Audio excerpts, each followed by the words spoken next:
Bonjour, je suis Grégoire, cofondateur de Swappen. Et si vous avez cliqué sur cette vidéo, c'est sûrement que vous êtes en phase de création d'entreprise et que vous êtes confronté à la question du capital social. Allez, c'est parti, je vais vous aider à mieux comprendre le capital social d'une société.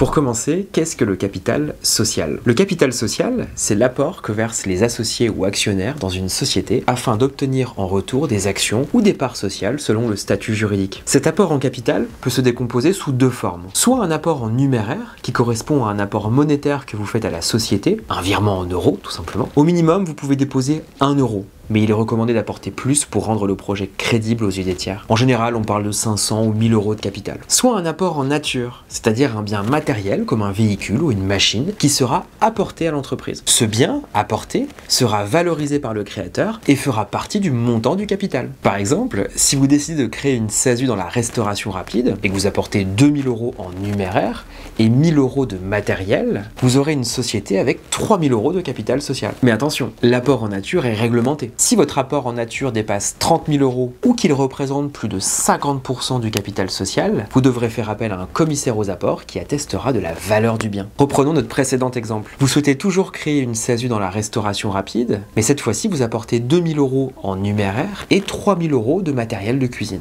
Donc votre capital social s'élèvera à 5000 euros. Mais dans la mesure où votre apport en nature correspond à plus de la moitié du capital social, c'est-à-dire 3000 euros de matériel sur 5000 euros de capital au total, il faudra faire appel à un commissaire aux apports et cela aura un coût. Il faut compter au minimum 750 euros afin d'obtenir une attestation d'un commissaire aux apports et cela peut représenter un montant beaucoup plus élevé selon le type de bien apporté et la difficulté à valoriser ce bien. Comme vous l'avez compris, le capital social est une donnée importante dans la création d'une société. Il sera le premier montant sur lequel vous pourrez vous baser pour développer votre activité et sera affiché sur votre CABIS, la carte d'identité de l'entreprise. Chez Swappen, nous serons ravis de vous aiguiller concernant le capital social ainsi que la création de votre entreprise.